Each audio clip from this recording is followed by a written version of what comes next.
I think the question going into this fight is an easy one. Is Edgar Berlanga that guy? Is he that guy? Now, some of you may be wondering, how are you still going to ask the question, is he that guy, when we've seen him headlining at Madison Square Garden? I mean, we're stepping in here. This is the big fight. He signed the new deal with Eddie Hearn. He's headlining at Madison Square Garden. Doesn't that kind of by default mean that he's that guy? Isn't that what we're looking at now? And I would understand why some people would say that. But I would just bring up a guy, and hear me out, but I would bring up a guy like Ryan Garcia to those people.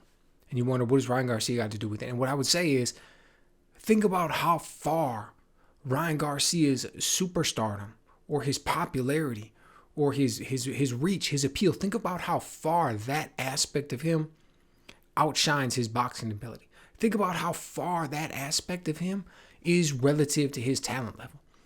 Think about how many world champions are out there, or how many world champions historically don't have anywhere near the popularity of Ryan Garcia.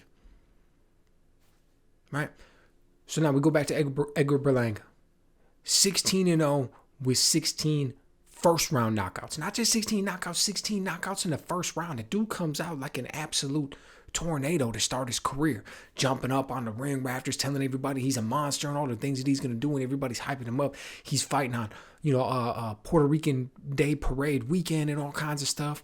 He's from New York. I mean, just huge, huge stuff. And we see all the buzz and the way it takes off and everything that it does.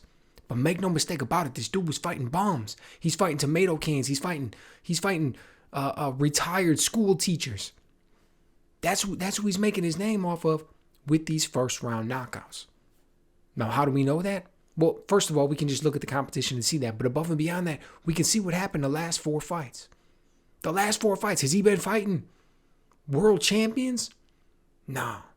These last 4 fights, he hasn't been fighting world champions. The best he's fought is people who have fought for world titles when they were in their prime, which was a long time ago. They came up short. They're now fighting this young up-and-coming lion to kind of test him and see where he's at, and he's having trouble with these veterans. I mean, let's be perfectly honest with each other. I mean, he comes out, he drops Nichols 4 times, Nicholson 4 times. That's the first time that we saw somebody able to stand up past the first round, ends up going the distance. So what does that show us? That shows us the dude was a tough guy. He was able to stand up for the beating. But we saw that there were people who were going to be able to stand up to the power. There are people that Berlanga was not going to be able to get out of there. Now, he did what he did. He went out there, he put a beating on the guy, and that was it. But then in the next fight against Caceres, what do we see? Now we see some of ththese flaws getting exposed. I mean, look, it's easy to go out there and get these first round knockouts, and for us to turn around and sit back and be like, oh, he's jumping in on his shots. He's off balance when he does this. He's not leading with the jab or that. But it's like, and those may be true statements, but you're getting nitpicky. He's getting first round knockouts. How much are you really going to criticize people? He knows that he's going in there against somebody who's heavily overmatched. So he's fighting as though he's a heavily overmatched person, right? But now we go out here and we see him in fights that are going further. We're seeing him in fights where he's just getting caught. We're seeing him in fights where he's fighting people who are skilled veterans, and he's still doing those same things, right? So that's what we saw against Caceres. He's getting caught in between his punches. He's jumping forward. He's getting off balance. He's leaping with his shots. He's not cutting off the ring well at all. He's following a lot of times. He's not throwing good combinations. He's constantly having to reset off of his front foot because he's not pivoting great. Just a whole host of things are happening. Right, and we see this for a few fights. We see him, and then we see him in his last fight with Angulo, and now he's actually backing up. And we see, does he have the ability to back up? Yeah, he actually did. A little bit better than I thought he would, to be perfectly honest with you. But at the same time, he's got some flaws with that. Like, he's not the world's greatest counterpuncher. He's not the greatest at pivoting out of situations and being able to stay out of trouble and things like that. So a lot of holes in his game, a lot of flaws in his game, right? But he's a very popular fighter. Like, he's more popular, I think, and he's got more of a fan base and more buzz and everything than his skill level dictates. I mean, this dude is out here talking about how he's going to put it on Canelo. He's out here talking about how he's going to be the best in the world at 168 and all kinds of stuff. Like, dude, he's got a lot left if he wants to get there. The room for improvement needs to be the biggest room in the house, because he needs to make a lot of improvement if he wants to be able to back up those types of claims. Personally, All I see is a guy who's, at this point, we're talking about a man who's an aggressive. When he's at his best, he's aggressive, he's a come forward, and he's a power puncher. He doesn't even really fully know how to set up those power shots yet. That's why he couldn't get these last 4 guys out of there. And he's talking about he's going to retire Canelo. He's going to be the best in the world at 168 pounds.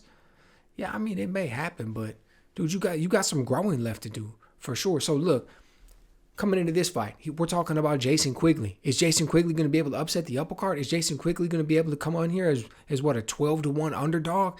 And all of a sudden, it just cash the check and come through and expose all of these flaws that we see Edgar Berlanga having? No, he's not. For one simple reason. If I have to point out one thing, it's going to be one simple reason. Jason Quigley stands in front of his opponents far too much. We all know that Berlanga's got real power, like real, true, legit power. He can hurt people. And if you're standing in front of him, you're going to get hit with those shots.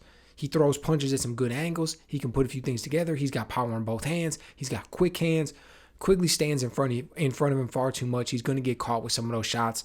He's been stopped. He hasn't seen the end of the fight 2 times in the past. All right. This is going to be the 3rd time, to be perfectly honest with you. I don't think it's going to end up going the distance. I think Berlanga's got that power. He's going to be able to get him out of there. I think, Berlanga, he looked a little bit better with his punching and his shot selection and everything in his last fight. I thought he was coming in with a new trainer on that one, so this will be the 2nd fight that they're working together. I'll be interested to see, right? Because that's what this is about. This is all about Edgar Berlanga. This is a showcase for him. That's the way Eddie Hearn is setting up this fight. It's how he wants to do everything. I mean, he's a guy that he thinks that if things develop correctly, he has the potential to make a ton of money and do all of this stuff. It's all about Berlanga, man. That's what this whole fight is about. He's a huge favorite coming into it. It's all about how he's going to look. Like I said, we're asking ourselves, is he that guy? Is he that guy? Is he going to be able to do it? Is he going to be able to continue to develop, continue to get better? And one day, are we going to see him, fighting amongst the best in the world at 168 pounds? Because, make no mistake about it. When we talk about the best in the world at 168 pounds, we're talking about some dudes that can throw down. We're talking about some men that know how to fight. You're not going to be able to go in there as a one-trick pony with a big left hook or a big right hand or this or that or the other thing or be able to make it happen. You're going to need to be a very high-level, well-rounded fighter. And that's not what we're talking about yet when we're talking about Berlanga now. I'll be the first to admit the man's young. He's got a lot of time, opportunity left. I just want to see what's going to happen. So let me know what you guys think. Are you big fans of the man? How do you think he's going to look when he goes out there against Quigley? And do you think the time's going to come when he's going to be able to deliver? Let me know what you guys think.